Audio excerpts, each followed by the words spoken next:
Today, we're going to dig into the delicious and honestly pretty surprising history of a holiday classic.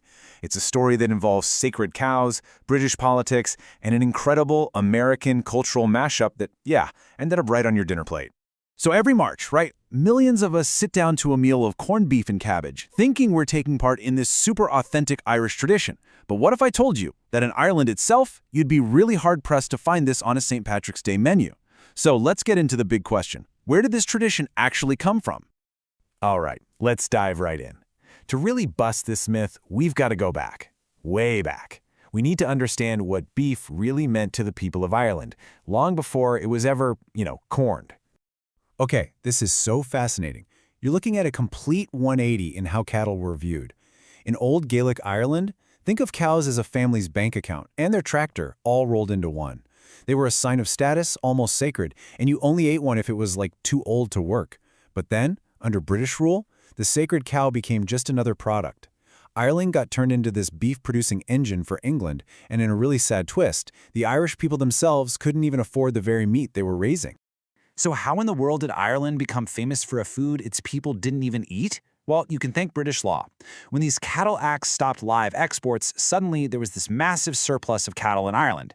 This made it the perfect, cheapest place to produce salt-cured, or corned, beef to feed the huge British Navy in all its colonies. But for the Irish people back home, the everyday affordable meat was still salted pork, or what they called Irish bacon.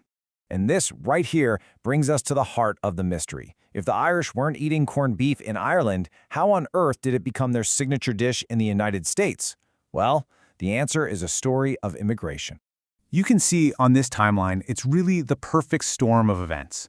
First, the corned beef industry gets set up by British law. Then, the Great Famine forces over 1 million Irish people to flee to America. They arrive with very little, and they settle in these dense urban neighborhoods right next to other immigrant groups, like Jewish communities. And look how quickly this food takes hold in America. By 1861, it's already being served at President Lincoln's inauguration. So, this is the absolute key to the whole story. In America, the situation was the complete opposite of what they knew back in Ireland. The beef brisket that was once a symbol of their oppression was now the cheapest, most plentiful meat they could get.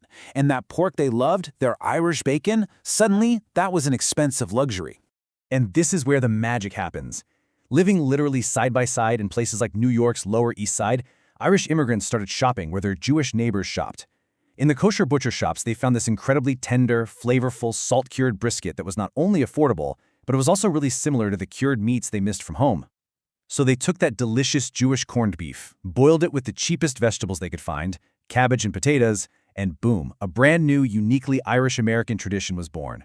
And this connection, it wasn't just about food. Both communities were facing discrimination and really found common ground in this new country. This was so real that it even made its way into pop culture, like this popular song from 1912. It perfectly captures that shared experience and the cultural exchange that was happening in real life, right down to the food they were sharing. Okay, so we know the who and the why, but what about the how? Let's talk about how this meat actually gets made, because that distinctive pink color, that is not an accident. It's pure chemistry. First things first, why is it even called corned beef? You might think it has something to do with, corn, but nope. The name actually comes from an Old English word for grain, and it's referring to the big, coarse, corn kernel-sized chunks of rock salt they used to pack and preserve the meat with. So why does corned beef stay that beautiful pink color when a regular steak turns brown? It's all about one little ingredient, sodium nitrate. See, raw meat gets its reddish color from a protein called myoglobin. When you add nitrites to the curing brine, they react with that protein and create a whole new, super stable compound that essentially locks in that pinkish red color, even after you cook it for hours. And that little bit of chemistry is exactly why there are actually 2 different types of corned beef. The pink version, the one we all know and love, that's the one made with nitrites. But there's this lesser-known New England tradition called gray corned beef. It's cured with just salt and spices, no nitrites at all. So when you cook it, it turns a totally natural grayish-brown, just like a pot roast. Fans of it swear it has a purer, beefier flavor. But the journey of corned beef didn't stop in America, not by a long shot. Thanks to a pretty game-changing innovation, the can, this preserved meat traveled all across the globe and became a staple food in some really unexpected places. So what was the vehicle for this global takeover? The military. Canned corned beef, or bully beef as the soldiers nicknamed it, was tough, it was packed with protein, and it was easy to ship.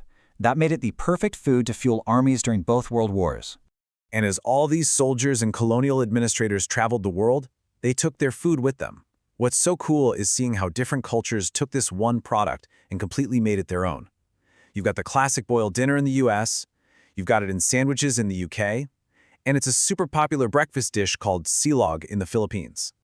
So it's clear that in a lot of places, corned beef carries this really complex legacy. It's tied to war rations, it's tied to public health scares, like a pretty infamous typhoid outbreak in Scotland, and it's inseparable from the history of colonialism in places like the Philippines and the Pacific Islands. I mean, how wild is this? In the Pacific Islands, its local name, pisupo, actually comes from the very first canned good they ever saw, pea soup. And that brings us right back to where we started.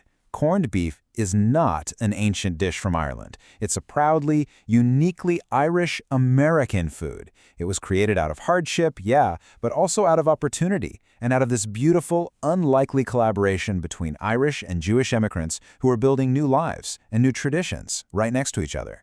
It really makes you look at your own dinner plate a little differently, doesn't it? It makes you wonder what other foods that we think of as traditional are actually the result of a much more complicated and way more fascinating story. Don't forget to like and subscribe for more How Meets History.